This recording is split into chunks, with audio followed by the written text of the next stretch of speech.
বন্ধুরা শুভ সকাল, তোমাদের সঙ্গে দেখা হলো আমার একটি নতুন ব্লগে।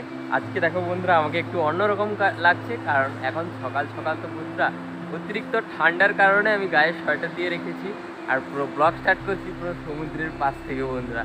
আর আজকে তোমাদের দেখাবো আমার ভাগ্নিকে, তোমাদের কালকে ব্লগের মাধ্যমে দেখাবো বলেছিলাম, কিন্তু কালকে তো তারা ডাক্তারের কাছ থেকে আসতে একটু লেট হয়ে গেছিলো, কিন্তু আজকে তোমাদের দেখাবো, আমি বাড়ি গিয়েই তোমাদের দেখাবো এখন। আর এখন চলো তোমাদের পুরো সমুদ্রটা ঘুরিয়ে দেখি। বন্ধুরা আজকে দেখো ঢেউগুলো কত কত বড় উঠছে দেখো, আর দেখো ঢেউগুলো এখন তো ছোট উঠছিল, এই কিছুক্ষণ আগে বন্ধুরা অনেক বড় বড় ঢেউ উঠছিল। তোমাদের দেখাচ্ছি এক্ষুনি, দাঁড়াও একটা ঢেউ উঠুক। দেখো এই যে ঢেউগুলো উঠছে, দেখো দূরে দেখেছো বন্ধুরা কত বড় ঢেউ, দেখো এই দেখো একটা উঠেছে, দেখেছো? পুরো মন্দারমণি সমুদ্র আজকে উত্তাল আছে পুরো, কারণ আজকে রোদ উঠেনি তো এতক্ষণ পর্যন্ত। দেখো এই যে বন্ধুরা দূরে দেখো, এই দেখো উঠছে, দেখো কত বড় ঢেউ, দেখেছো বন্ধুরা? এই যে মন্দারমণি সমুদ্র সৈকতে বন্ধুরা না আজকে রোদ উঠেনি সমুদ্রের পাশে, তার জন্য আজকে সমুদ্র এত উত্তাল হয়ে আছে।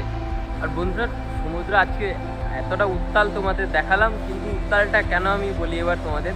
উত্তাল আজকে রয়েছিল বন্ধুরা, কারণ আজকে যে সমুদ্রের কয়েকদিন ধরে বৃষ্টি হয়েছিল সমুদ্রের পার্শ্ববর্তী অঞ্চলে, তার জন্য সেই বৃষ্টি আবহাওয়া এখন দেখো সেই মেঘুয়া আবহাওয়া রয়েছে। আর আজকে এখন পটাল রয়েছে, পটাল বলতে পূর্ণিমা কি তোমার চতুর্দশী এরকমই হবে, তার জন্য ভরপুর জোয়ারে থাকার কারণে এখন জোয়ারটা সবেমাত্র পড়েছে, তার জন্যই এত উত্তাল। আর যখন ভরপুর জোয়ার হবে তাহলে ভাবো কতটা উত্তাল হয় সমুদ্র। তোমাদের একদিন আমি সমুদ্রের পাশে থাকি, তোমাদের দেখাবোই। আর এখন চলো বাড়িতে আবার ফিরে যাই। আগে প্রথমে আমাদের পাড়ে যেতে হবে, পাড়ে কারণ সাইকেল রাখা আছে, ওখানে নিয়ে আবার বাড়িতে ফিরে যাবো। আর বন্ধুরা এখন দেখো পাড়েও চলে এসেছি পুরো আমার সাইকেলের কাছে। আর বন্ধুরা এখন দেখো আমাকে আরও একটু অন্যরকম লাগছে, কারণ এখন মাথায় টুপি দিয়ে রেখেছি, অতিরিক্ত ঠান্ডা পড়ে গেছে তো, তার জন্য অতিরিক্ত বলতে পুরো দার্জিলিংয়ের মতো এতটাও ঠান্ডা নয়, কিন্তু একটু ঠান্ডা লাগছে, তার জন্য এখন টুপিটাও পরে নিয়েছি। পুরো সকাল সকাল তো, এখন চলো ব্যাগ থেকেই টুপি ছিল। আর এখন চলো সাইকেল নিয়ে তাড়াতাড়ি বাড়িতে ফিরে যাই। বন্ধুরা এখন আবার বাড়িতেও ফিরে চলে এসেছি। বন্ধুরা তোমাদের তো আমাদের ভাগ্নিকে আমি দেখাবো বলেছিলাম তোমাদের, কিন্তু 21 দিন আমাদের এখানে একটা নিয়ম আছে, 21 দিন না কাটলে তার ছবি দেখানো যায় না বা ভিডিও করা যায় না, ছবি তোলা যায় না। তার জন্য তোমাদের অ্যাকচুয়ালি 21 দিন পরে মতলব 21 কাটলে তোমাদের দেখাবো আমি আমার ভাগ্নিটা দেখতে কেমন হয়েছে। আমি এখন দেখতে পাচ্ছি, অ্যাকচুয়ালি তোমাদের দেখাতে পারবো না। চলো আর এখন তোমাদের দেখানোর জন্য নিচ্ছে আমার বাগান বাড়িটা। আমার বাগান বাড়িটা দেখেছো বন্ধুরা, দেখো আজকেও ঘাস ফুটে গেছে, এগুলোকে বেছে দিতে হবে কয়েকটা, পুরোটা এই ঘাসগুলো পুরোটা বাঁচতে বেছে দিতে হবে, কারণ অনেকটা দেখো অনেকটা ঘাস হয়ে গেছে, এগুলো তো সব খারাপ।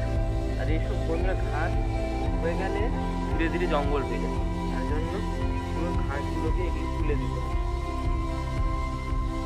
তুলে ফেলি এখন, চলো আর বাদ বাকিটা এখন তুলে নি তাড়াতাড়ি। এবার দেখো বন্ধুরা অল্প একটু কিছু কিছু করে বেছে দিয়েছি, তার জন্য দেখো এখন জায়গাটা একটু একটু পরিষ্কার লাগছে দেখো। আর এগুলো শুধু করেছি, এটা শুধু হচ্ছে আমার বলতে আমার চাষ, আর এগুলো হচ্ছে আমাদের বাবার চাষ, মানে বাবা এখানে চাষ করেছে। আমি এইটুকু জায়গা ছোট, যেটা আমি কিছু তরমুজ লাগিয়েছি, তরমুজ তোমাদের নিশ্চয়ই বড় হলে তোমাদের দেখাবো আমি। আর বন্ধুরা তোমরা যারা বলতে যে তোমরা দাদা তোমার সবজি বাগান দেখাও, তোমার সবজি বাগান যেটা আমার সবজি বাগান তোমাদের এবার আমি দেখাবো। সেই সবজি বাগানটা অ্যাকচুয়ালি আমি তোমাদের এখনই দেখিয়েও ফেললাম।